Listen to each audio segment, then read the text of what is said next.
ஒரு குருவி ஒரு மரத்துக்கிட்ட போய் கேக்குது, நான் இங்க கூடு கட்டிக்கிட்டுமான். மரம் சொல்ல, என்கிட்ட வேணாம், நான் சின்ன கூடு தான் கட்டுவேன், என்கிட்ட வேணான்.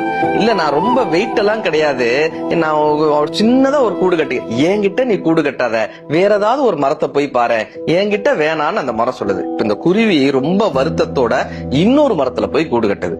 கொஞ்ச நாள்ல அங்க பயங்கர மழை, வெள்ளம். அந்த வெள்ளம் வந்ததுல இந்த மரத்தை அடிச்சுட்டு போகுது, வேரோட அந்த மரத்தை சாச்சு அந்த மரமா அடிச்சு வெள்ளத்திலேயே போகுது.